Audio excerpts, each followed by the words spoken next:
What's up, everyone? Hadn't made a video in a while, but I had been entertained by this exchange between Kenneth Brown, who runs the Deep Left Jockle podcast. I don't even know what that means. Well, I mean, I guess Deep Left has a meaning, but the Jockle part, I don't know. It kind of sounds like the Joker. But he had a video series, Liars on the Right, one of which was about Keith Woods. So Keith Woods called him out, and that drew a bunch of attention, so we got some interview requests. But I started listening to Kenneth Brown. I heard his name suggested or talked about on the Luke Ford show. That's originally where I started listening to alt-right, dissident right discussions, talking points, etc. And I didn't know anything about the guy. I guess Luke had some negative things to say about him because he didn't want to come on his show or whatever, but he makes really interesting videos about a myriad of subjects, just kind of seemingly random subjects, but he has this incredible ability to break down subject matter, ideas, phenomena, to actually get kind of an actual nuanced, accurate picture of a subject matter. He does less of kind of proposing what we should do or the direction we should go in than he does kind of analyzing our past and maybe shooting down certain ideas that are misguided, which I think is a good thing, because there's a lot of bad things, a lot of bad ideas out there. You know, when I originally came into dissident right discussions, I was hoping they were going to be enlightening and a search for truth.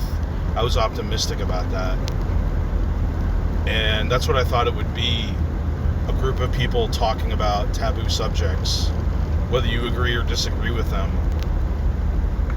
You know, that's something that you're not going to find in mainstream discourse in most places.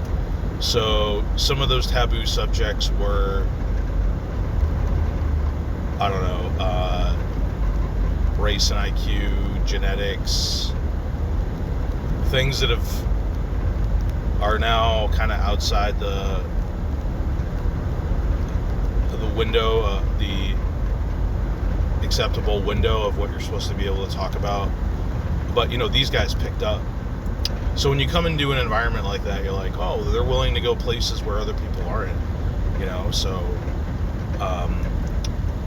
this is a good thing.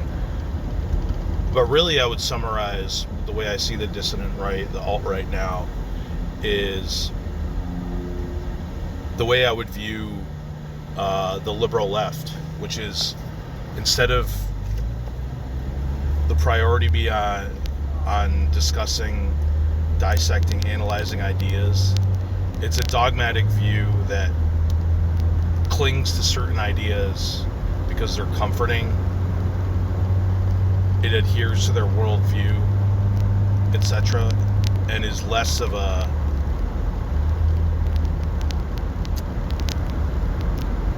rigorous search for truth. So what I was expecting to get from the dissident right, from the alt-right, that I found out was lacking overall, is what I feel like Kenneth Brown is doing. So, you know, whether he defines himself as right or left-wing, I wasn't super clear on that watching his videos. So, I mean, a lot of what his ideas, what he says, are kind of highbrow, so I absorbed some of it, but not all of it. You know, maybe we're on slightly different wavelengths, but we are in the same wavelength for much of what he has to say. So, but he has this uncanny ability to break down ideas, whether it be the black experience in America, which he's talked about, I don't know, the French Revolution, just like any subject. But he really breaks apart ideas that have to do with the way we look at our present situation in Western society, and what makes sense, kind of what does make sense and what doesn't make sense.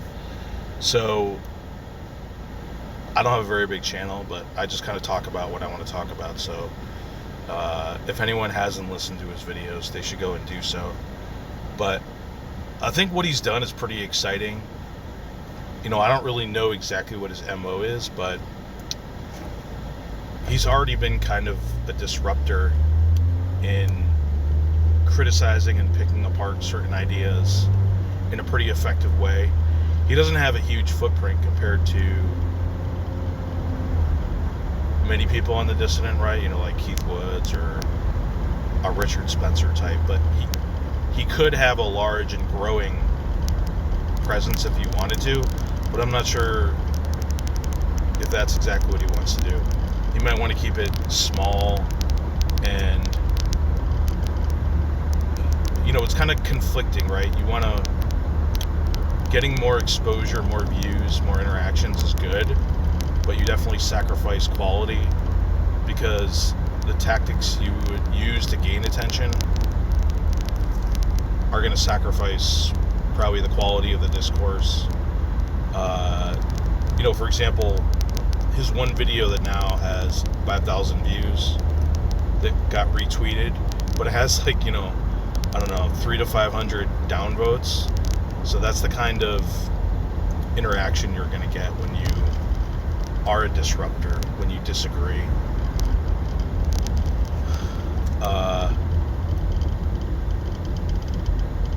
But yeah, I think his channel, his rants, his ideas are really great. I get a lot of value. I've listened to like hours of his videos.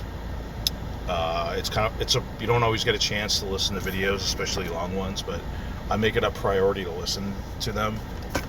But he kind of has like a one-man think tank, sort of. Well, I mean, he interacts with his fans a little bit, so there is that interaction. It's a one-man think tank. Maybe he wants to expand that to more people, to make it more of a movement. But what happens with any figure in the alt-right or anything that flirts with politics is, you're going to try to do something to get your ideas into the mainstream to make a difference. And it's like the odds against you are stacked so high, because if you want to have a think tank type of aura, organization, space, that's totally different from exercising and gaining political power in the real world. It might actually, in some ways, almost work against you. You know what I mean? Because our politicians really aren't thought leaders. Trump came along, and it seems like he did a lot of bouncing ideas off the public through Twitter interactions, through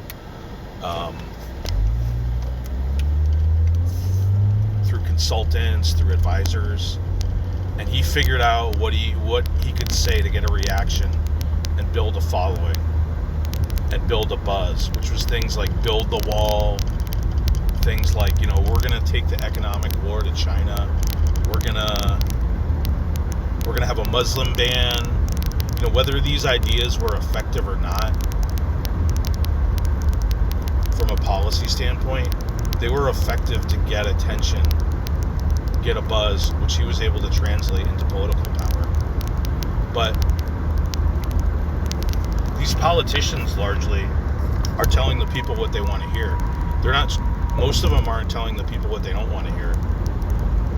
And if you're running a YouTube channel or a think tank that really prioritizes truth and veracity, sometimes that involves telling people what they don't want to hear and taking politically untenable positions. So they diverge, and they're almost fully diverging in some cases. But his channel's great. I really appreciate him. I encourage to keep doing it and to be successful in however way he wants to be successful. I don't even know exactly what he's trying to do, but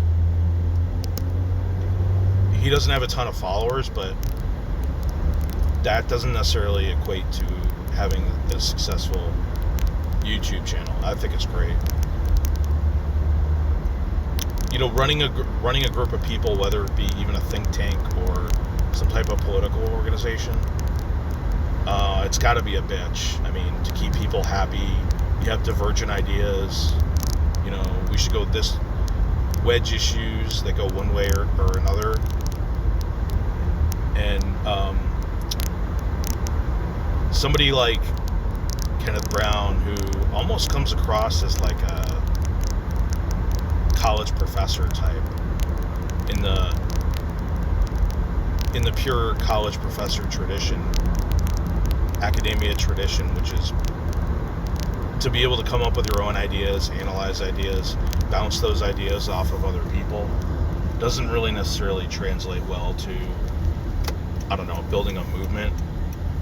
I mean, it has been done. There's influential people in academia that have translated those ideas, and like forgetting the guy's name, but he was influential amongst the neocons. They say the professor that taught at the University of Chicago was hugely influential amongst the neoconservatives. So, but again, he wasn't a politician. He didn't necessarily build a movement per se. That was, the Reaganites and